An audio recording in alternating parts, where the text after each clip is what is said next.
awareness of awareness,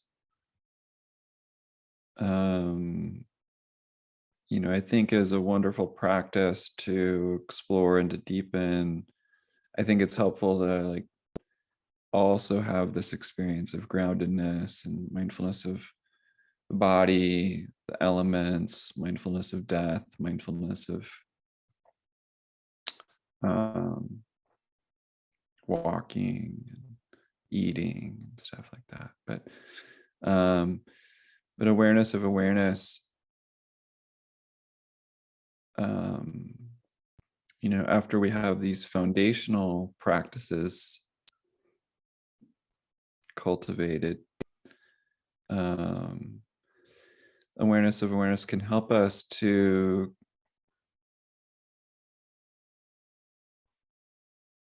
see our, like, the sort of impersonal nature of our experience.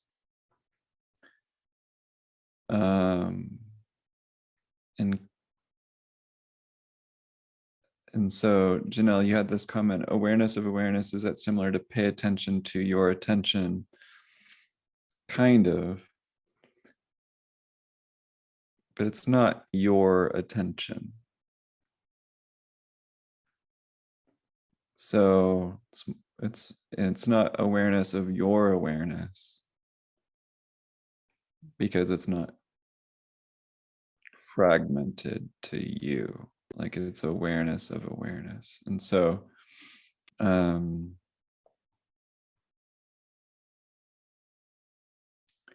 it can kind of help to take the I, or the false sense of I, out of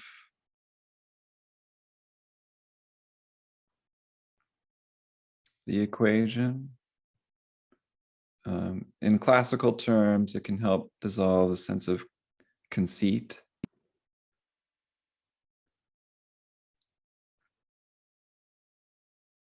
Like CONCEIT,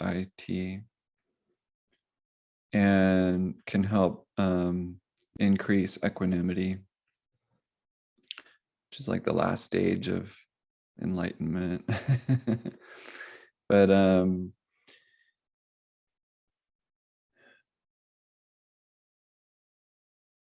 it can be, so like in terms of effortlessness,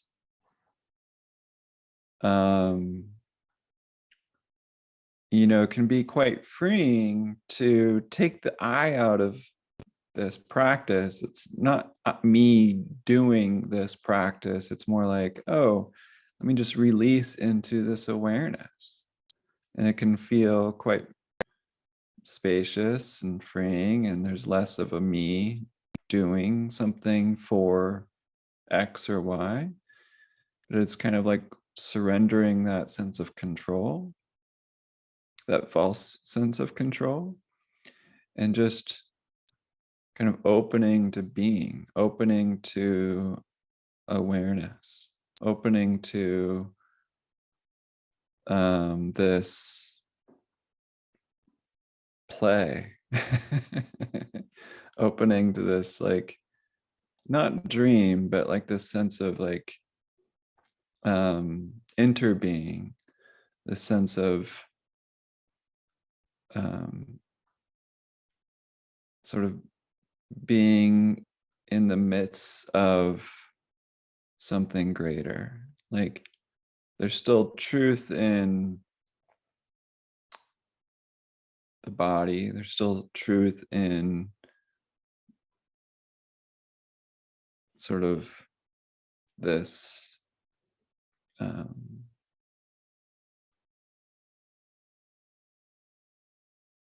Eric Ireland being, but it's also in the midst of like this changing, ever changing,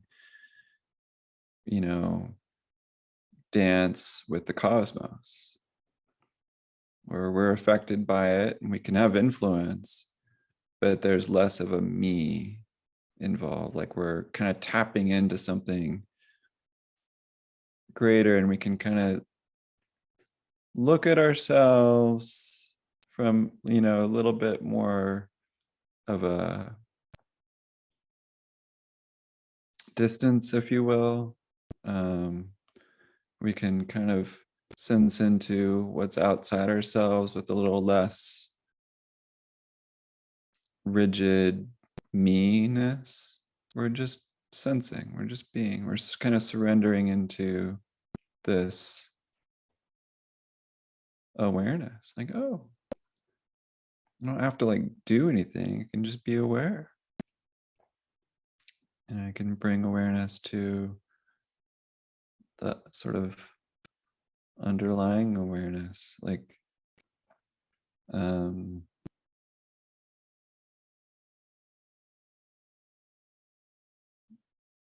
I think playing with sense of perspective. We talk about this from time to time of like narrowing perspective, expanding perspective, and like maybe even just like breaking the walls of perspective so that it's like full openness, if you will. It can be useful to play with that and see what we can notice, or see what that experience is like.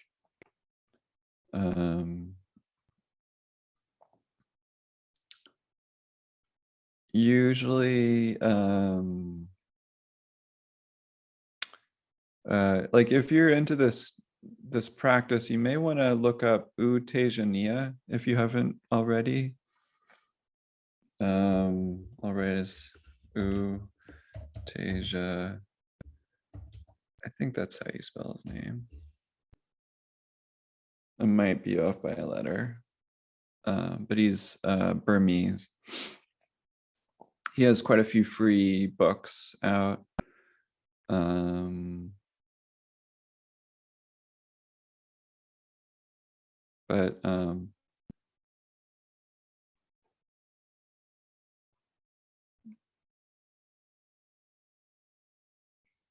But again, typically I think generally speaking, it's helpful to have foundational practices cultivated, because awareness of awareness can be quite difficult without some concentration, some foundational practices built up.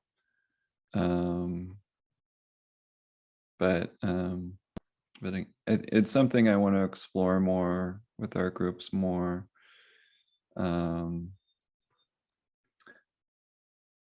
That said, I would like to share a sense of caution as well, to be careful which teachers you follow with these practices.